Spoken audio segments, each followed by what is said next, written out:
to the place in the middle of the sun. And we'll sing this song, sing it one by one. What's going on, beautiful people? Thank you so much for tuning in. I hope you're having a wonderful day wherever you're listening to this podcast. If you're driving, working out, going on a walk, laying in your bed, sending you a big hug. Thank you for tuning in. Today, I talk with Dr. Tara, and Dr. Tara is a sexual communication expert, a tenured professor of relational and sexual communication at Cal State University, Fullerton, an award-winning researcher, a sex and relationship coach at lovebites.co, and the host of Love Bites by Dr. Tara podcast, where she focuses on sexual wellness and exploration. And today, Dr. Tara and I get into the top sexual communication practices that we can implement in our relationship today. And I really loved my talk with Dr. Tara. I actually just got off the Zoom meeting with her where we talked for like another 15 minutes after I was done recording, and just all things relationship, and really enjoyed this conversation with her. She gives a lot of really actionable tips that I don't think we've covered on the podcast before. So tune in, take notes, enjoy. And as always, thank you so much for tuning in, for sharing the episode with your friends and family, and leaving those 5-star reviews on iTunes or on Spotify or wherever you're listening to this podcast. We really appreciate that. If you like the show, take a couple minutes, leave us those reviews. Helps us spread the word, get this information out to more people just trying to improve their lives, improve their relationships. All right. Enjoy today's show.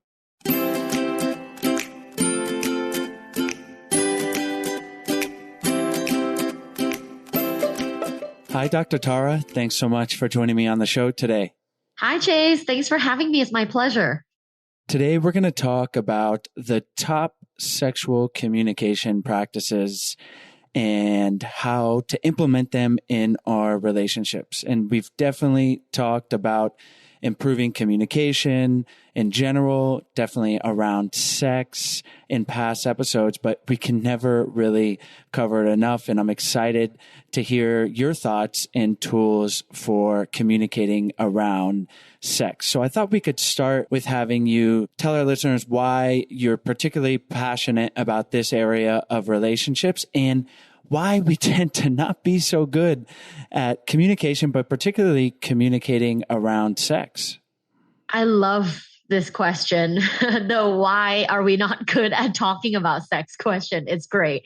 I'm going to tell you a little bit about how I became very interested in this topic. So at the age of 24, I for the first time, entered a sex shop. So before that, I've not been into one. I don't have sex toys. I didn't have sex toys. So that was my first time entering a sex shop and realizing that there's so much self-exploration that I haven't done, that most people haven't done. So that was like the first time I was like, wow, what an interesting world that's so much larger than I had thought.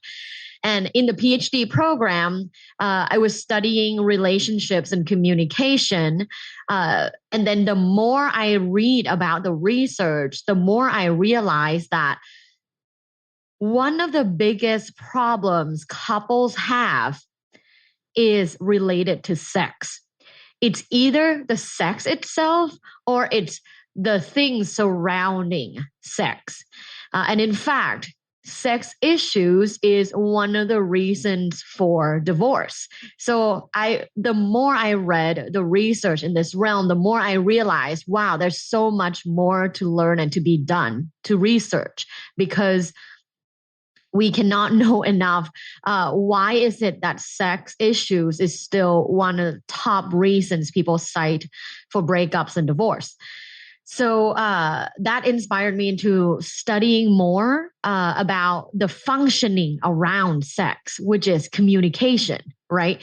And I like to say, as as a sexual communication scholar, I like to say that most sex issues are communication issues. Would you say so, Chase? After, doing this podcast for so long? Yeah, for sure. And just understanding what it is that we want ourselves and then communicating that to our partner. Exactly. And I think, a lot of people still don't get that. Like I have a pretty active TikTok and Instagram, and I always get DMs like, how can I get my partner to want sex more?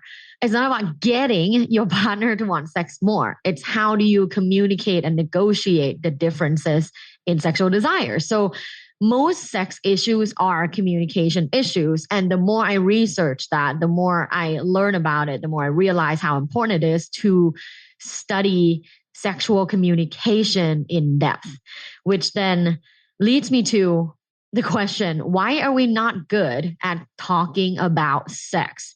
I mean, imagine a couple, let's say Peter and Janet, right? They've been together before they got married. They've been together 2 years. Relationship was great. Sex was good. Nothing amazing, no fireworks, but it was good. And they both check each other's every boxes. They decided to get married, and now they're married for 3 years. They just welcomed their first child. Now they don't have sex. For Peter, it's like, it just seems like she's always tired. I try to initiate, I touch her, and then she just kind of look away, and she's not welcoming my touches. For Janet, it's like, gosh, I'm doing all these things and he still wants me to have sex with him. What is the deal? Right? So scene, that's a very, very, very common scenario for millions of people around the world and a lot of Americans. So when I research more to why we're not good at speaking about this, I had to look at history.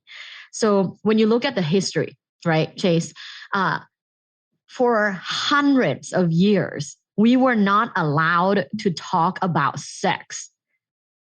For hundreds of years, we were not allowed to talk about sex. I mean, we're not going to go back to like 2,000-3,000 years because the Greeks talked about sex. But in our modern society, for let's say 100 or so years, we were not allowed to talk about sex. Sex is very taboo. And for many people, sex is reserved for only married couples. So for many people, you're not allowed to have sex before marriage. So since you did not get any education around sexual communication competence, and you did not get any education on how to have a healthy sex life, you're kind of like a toddler. You couldn't even walk when it comes to sex. And now you're married and you're expected to be an Olympic athlete for running. Do you know what I mean? Yeah, you're exactly right. And a lot of not just communication around sex, but relationships in general, we're not educated on how to relate better. And certainly around a topic that there's a lot of shame associated with and discomfort, and that being sex, we seem to be particularly not very good around it. And you mentioned education, and that's why I love doing this podcast, is having professionals like yourself on to educate myself and our listeners. So I'm really excited to hear your tips on how we can be educated to do this better. Oh yeah, I'm on the same boat as you. I love going on different podcasts and doing my own podcast about sexual wellness and exploration, because there's so much to learn. And it's kind of like listening to music, right? There's a lot of music out there. Sometimes you want to listen to this, sometimes you want to listen to that, but it just never gets old. So I'm just really excited to be on your podcast and helping you on this journey. So let's dive in. Tell us what we can do, or where should we start? You know, obviously everyone's going to be in a little bit of a different place, but I think a lot of people might not even be thinking about how to communicate around sex. Like you said, they might say something like, oh, we never have sex, or you're always tired. And that's the communication. So where can we start? Yes. So the first thing that I recommend couples doing is what is called sexy check-in. Have you ever heard of that? we've covered like check-ins, but not sexy check-ins. They sound more interesting. Tell me more. So yeah, check-ins are really important. If you think about owning a car, right? Like we have to maintain our car. We take our car in for maintenance, oil change, washer fluids, this and that. So we do a lot of things to take care of our cars, our house. But why don't we do things to take care of our sexuality? One of the most important things about being a human. So, if you're dating, and I assume that your listeners are either dating or married, right? Or single, Or single. Okay. Single, dating, well, married. when you start dating someone, because sexual communication can be, an intrapersonal communication, which is within yourself, but a lot of it is interpersonal communication, which is with your partner. So if you're dating or you're in a relationship or married, I highly suggest you start doing what is called sexy check-in, which is similar to a relationship check-in, but specifically about sex. And I know that, the first time it might feel awkward. So I recommend I recommend the person that will start asking to start with low pressure. So maybe not like right before or after sex, not like a stressful time, perhaps morning coffee, perhaps on a hike, maybe on a dinner date. I would prime the communication with, hey, the other day I listened to this episode and I thought it was really interesting. Can we talk about sex? And the other person might be a little startled. But if you ask that question first, which is asking for permission for participation, right? Because if you just start by asking about sex, like, do you like sex? The other person will be very startled and they're like, whoa, where did this come from? But if you ask by saying, would you like to participate in this conversation? Which is like, hey, I listened to this podcast the other day and it can be your podcast, Chase. And I thought I heard something really interesting. Can I ask you some questions? And if the other person said, yeah, now I'm curious, like, what did you listen to? What is this about? Then you go, well, this might feel awkward because it's our first time, but here's my question. How are you feeling about our sex life right now? And then crickets. Yeah. Or not. For a lot of people, it might be like, whoa, this is, out of nowhere. I don't even know how to start. I don't want to share this. At the end of the day, if you're in a loving relationship, somewhat healthy relationship, I think give it space, like give it some silence. You don't need to fill up the silence with conversation all the time. And just like, yeah, I just thought it's an interesting question. And then just wait and see if the other person's like, well, I think we're doing good. Then you can start the conversation by sharing your perspective. Or you can ask another question like, what do you think I can do more of to pleasure you?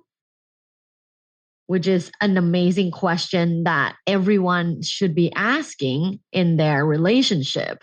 So for those of you that are listening, if you've never asked this before, please do, because it allows your partner this room where you're soliciting feedback. People are so afraid to give sex feedback because sex, again, is very personal, right? Our sex life and our sexual identity and how, quote unquote, good we are at sex becomes a very personal thing, especially in studies show for men. Men are easily offended when you give them feedback about their sexual performance. So it has to become a repertoire in a relationship where sexual communication and feedback is welcomed. So if it has never happened before, it takes a courageous person to start asking. What would you tell someone who says, what can I do more to pleasure you? And let's say it's a female that asks that question. That seems a bit easier. Like you said, men may tend to be more easily offended. So if it's the other way and a man asks that after the female asks it, and the man starts to get defensive when the woman says, well, you could do this, this, and this. And how can they communicate in general in that situation that's going to be a little bit softer on the ego and lead to a more productive conversation? Yes. So I always recommend, and I think, those, the audience that are listening to your podcast probably already heard about this, is mindful communication and always prime with mutual goals. So if you're asking, okay, what do you think I can do more to pleasure you? And you want to give feedback in a way that's mindful and emphasizes mutual goals, you can go, well, Peter, I really love you and I think we have a good sex life.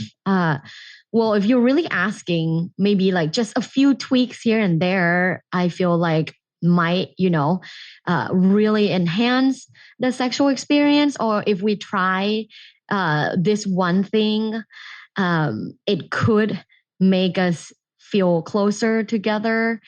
I definitely want us to try this. Right. So explaining that you love the person, that you think the sex life is good, that, maybe tweak little things can make you feel a little more pleasure and then maybe help you connect with your partner more. Things like that can be helpful. Before we continue on, we're going to take a short break to tell you about our sponsors. Spring is here and it is time for some spring cleaning. And yes, that does apply to your special drawer as well. If you were to open your sexy drawer, what would you find? A toy that is barely buzzing, or some old lube? This spring, why not gift yourself a brand new set of sexy essentials from Like a Kitten? Like a Kitten offers subscription gift boxes, so each season you'll receive a new shipment right to your door with all the ingredients to spice up your sex life. Their spring box will bring renewal and awakening and tickle your senses with treats like strawberry nipple arousal cream, cheeky apple lube, and melting rose petals for the bath. The people at Like a Kitten are expert curators, and they select beautiful pleasure products. This spring, you'll receive a pink glass dildo, flowered glass Kegel balls, and even a mini flower pot with seeds for daisies, sunflowers, and roses. I love how Like a Kitten boxes think through everything. Obviously, great and fun toys and lubes, but they also go the extra mile and know how to set the mood with candles, bath goodies, and massage oils too. This spring subscription box is priced at $79, which is a great deal since the products in this box retail for well over $150. And something really sweet about Like a Kitten is that a portion of the sales goes to charities to empower women and support their education and health. To celebrate spring, Like a Kitten is offering our listeners 15% off and free shipping when you go to likeakitten.com/IDO or enter the code IDO at checkout. Just go to likeakitten.com/IDO or use the code IDO to get 15% off these incredible boxes. likeakitten.com/IDO. The link is in the episode description. I've been pitched quite a few products claiming they're going to blow my mind, and I'm always a bit skeptical. I'm also never the one to give into hype, but this time my mind has officially been blown by Foria, and I'm excited to share it with you all. Imagine your best orgasm. Now imagine that it could be even better. With Foria, it's beyond possible. Foria makes award-winning sex and intimacy products made with all-natural and plant-based ingredients and CBD designed to increase pleasure and relieve any discomfort, whether you're solo or with a partner. Foria will transform your sex life. Their products are made to help women and people with vulvas fully experience their sexual pleasure. Think intensely heightened orgasms. My favorite product is Foria's bestseller Awaken Arousal Oil. It is the ultimate pleasure pregame. Using CBD and warming sensation-inducing organic botanicals that enhance arousal, sensitivity, pleasure, and access to orgasms, the oil is like a juicy warm-up that makes me feel incredibly relaxed, open, and honestly, just turned on. Foria has a serious cult following, and for good reason, with tens of thousands of people who have had their sex lives transformed through using their products. So yes, you have my permission to try this. I fully endorse you to go ahead and treat yourself to more deeper, fuller pleasure wherever you can find it as often as possible, and you can start with a bottle of Foria. Foria is offering a special deal for our listeners. Get 20% off your first order by visiting foriawellness.com/IDO or use the code IDO at checkout. That's Foria, FORIN wellness.com/IDO for 20% off your first order. I recommend trying their Awaken Arousal and Sex Oil. You'll thank me later. I've learned that there are a few key components that help me be my best self in a relationship. One of those is ensuring that I'm taking great care of my body. After all, a healthy body is a healthy mind. Even though I do a good job keeping my body nourished, I recently discovered that I was missing one small ritual a day that turns out makes a huge difference. I learned that even with a balanced diet, gaps in women's diets can still happen. Over 97% of women aged 19 to 50 are not getting enough vitamin D from their diet, and 95% are not getting their recommended daily intake of key omega-3s. After extensive research, Ritual's Essentials for Women 18 and Plus multivitamin was created to help fill nutrient gaps, and it was formulated with nutrients to help support brain health, bone health, blood health, and provide antioxidant support. But Ritual didn't stop there. They invested in a gold standard university-led clinical trial to prove the impact of Essential for Women 18 Plus multivitamin. The results, they were pretty amazing. Essentials for Women 18 Plus was shown to increase vitamin D levels by 43% and omega-3 DHA levels by 41% in 12 weeks. The clinical study was published in the leading scientific journal, Frontiers in Nutrition. A published clinical study is a big deal and a serious commitment to a first-of-its-kind standard in the industry. Ritual is committed to third-party testing from USP and the Non-GMO Project, traceable and vegan-friendly ingredients, and always clear communication, no shady stuff. After learning all this, I made the switch to Ritual. I love Ritual for several reasons, but especially because of their transparency.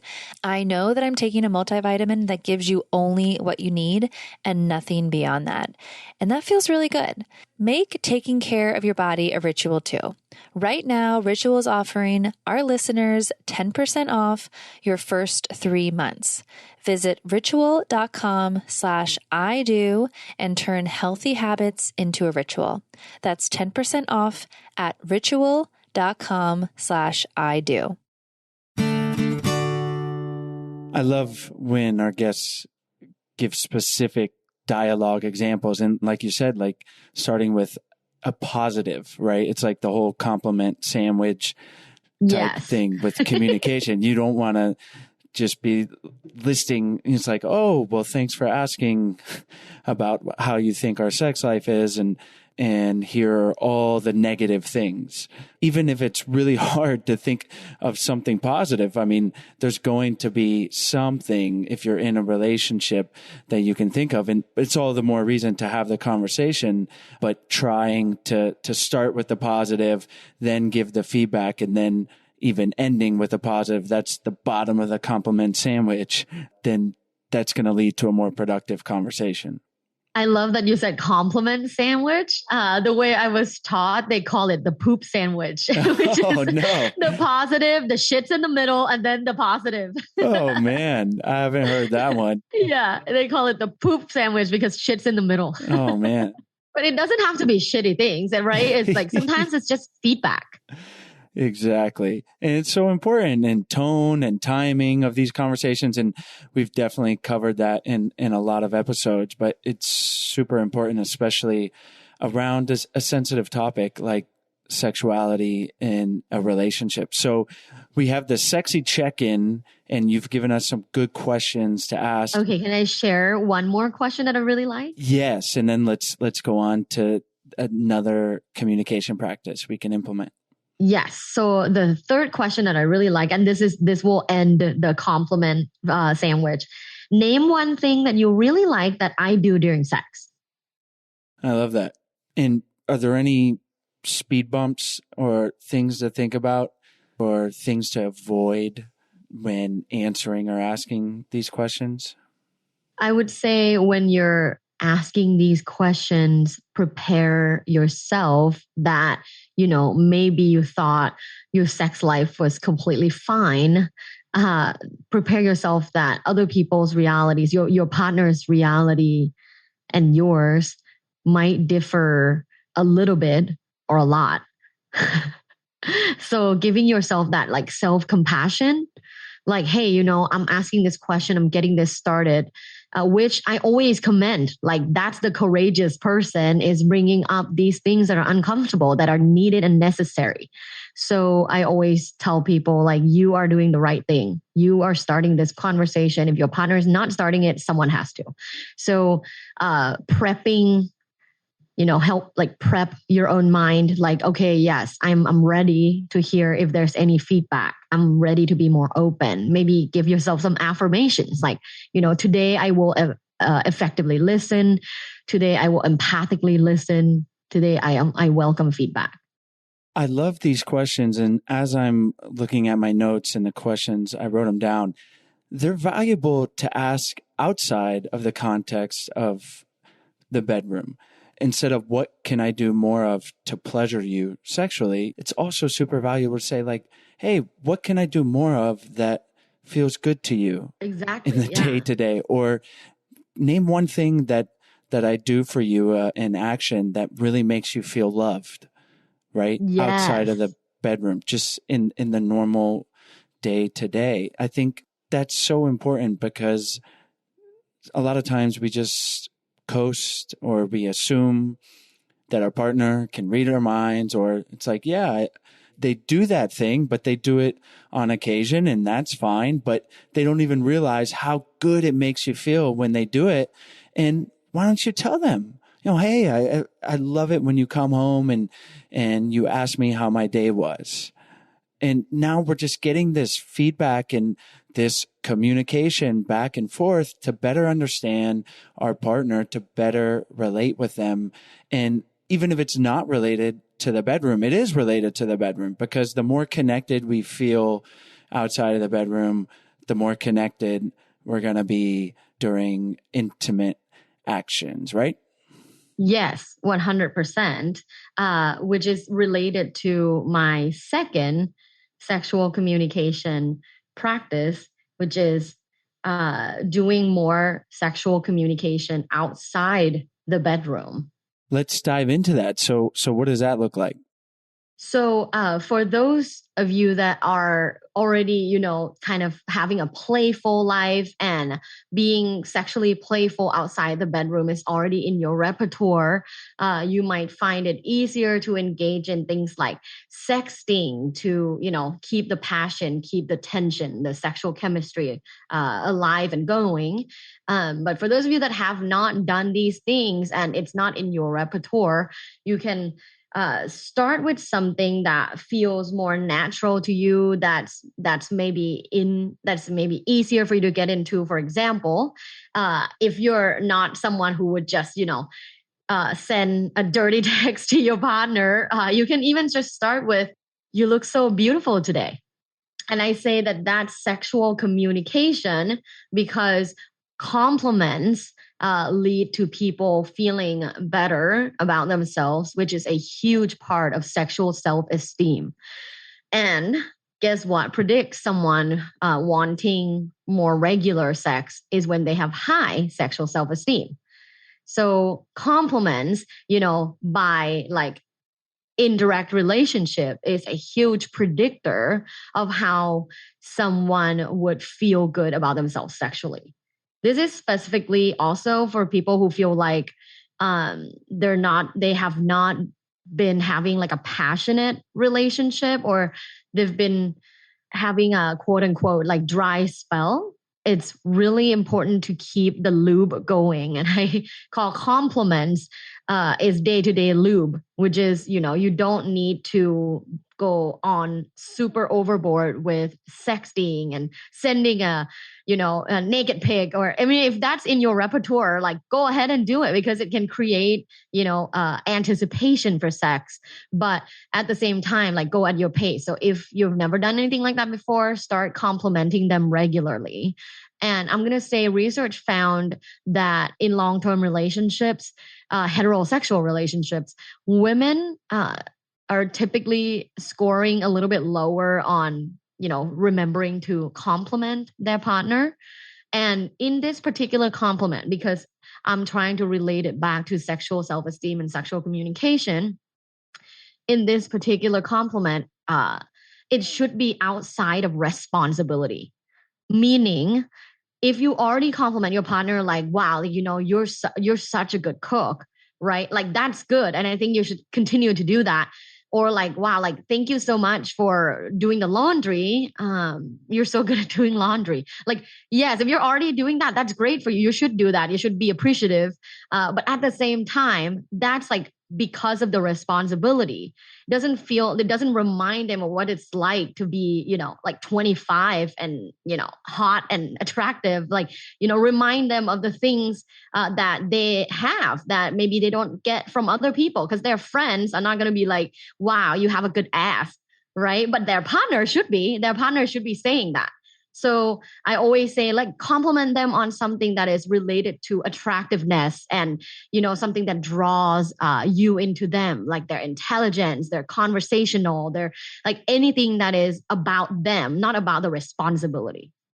I'm glad you directed that towards the sexy side, because I had a good laugh when you said, wow, you're so good at doing laundry, because it's nice to say that for sure. And that's important to do in the relationship. But in the context of sexuality, it's like, yeah, that's not going to get the sparks flying, or maybe, but definitely, like you said, directing that towards more of the passionate side. I'm just picturing, like Italians and French tend to be, I don't know, they seem like sexy cultures. And it's like, would you see an Italian cliche, like sexy movie, and the man compliments the woman in that beautiful Italian accent that she's so good at doing laundry, and then the sparks fly. It's just a funny picture to me. But yes, so complimenting the ass and not so much how good they are at doing laundry is going to be the direction you want to go if you want more passion in the sheets. Exactly. More passion in the sheets, reminding them of, who they are and what they stand for, and their passion and their position in life, and not just the responsibility, the things that they have to do. Exactly. Like reminding them that they're a mom of 4 kids and they're good You're at such the a laundry. great mom. I think that's good. But it's not going to feel sexy. Right. I love You it. have such a great ass. That's sexy. Yes. Awesome. So what are some other sexual practices, communication practices we can think about? Yes. So another thing that I often tell people is sex act itself is communication, right? Because communication doesn't always have to be verbal communication. Sometimes communication is the things you do. So being open-minded and trying new things together is communication, is the sexual communication practice I want you, your listeners, to try. And this doesn't mean like, oh, you have to go try, BDSM or you have to go try a new fetish. Like not like that at all. What new sexual thing you can try together, I typically recommend, and this has so much research behind it, is sexual meditation. What's that about? So a sexual meditation practice is similar to a regular meditation practice, but it focuses on your cultivating your sexuality, the sexual connection between you and your partner, and the sensations in your body. So it focuses specifically on sexuality, but it's just like other meditation practices. If you're curious to learn more or try it, you can try it solo to cultivate your own sexuality and sexual feelings, but you can also try with your partner as a couples meditation. I have a list of guided sexual meditation on YouTube that you can check out. There's also other people that do it if you search for it on YouTube. But if you search Love Bites by Dr. Tara, you'll find the guided sexual meditation that you can do solo and as a couple. And I think trying something new that is not necessarily, sex or penetration, and it's low stake, but it's fun and it's new and it allows you to get closer together in a very intimate but fresh, like new way. It's been a success. Like every couple that has tried, that I have coached, or people that come to my events have said that, wow, it's so refreshing. I didn't know that you can be sexual in other ways apart from like in the bed. And, this sexual meditation has like proven that you can feel very spiritually and sexually connected, sometimes even without touching. I love that. We'll be sure to link to that in the show notes, those meditations. We've covered a lot of ground, definitely a lot for our listeners to think about. Are there any other things that you feel are really important around sexual communication practices that you can share before we wrap up? Yes, the one last thing that I would like to encourage everyone to do is to write, I call it an adoration letter once a year. Because you can write, a letter of appreciation in which I hear people talk about it a lot. Like, I appreciate that you do 1, 2, 3, 4, 5 things. But I think also adoration allows this sense of sexual chemistry and romance to flourish. And an adoration letter is all about them, not like, I love you because you make me feel like a better person, right? No. I love you because you're a very intelligent person. I love looking at your face. You have beautiful eyes. I love when you laugh, you light up the room. So an adoration letter is about them. And I think if it's hard, write like 5 things about them that are attractive in this adoration letter and then exchange once a year. Maybe make it a Valentine's Day thing. And that shall you can remind each other of, why you fell in love and what are some attractive points about them. It's beautiful. Thank you for sharing that. That's, again, a lot of these things are valuable for improving your sex life, but they're just going to improve the relationship. And obviously those things are all connected. So thank you so much, Dr. Tara, for sharing all this great information, lots to think about for myself and definitely our listeners out there. Before we wrap up, can you tell our listeners where they can find you online, and then we'll say goodbye? Yes, thank you so much for the opportunity to share more about sexual communication. You can find me on my website, lovebites.co. That's LUVBITES.co, and all of my other links on there. We'll have those links in the show notes and on our website, idopodcast.com. And thanks for taking the time to come on. Thank you, Chase.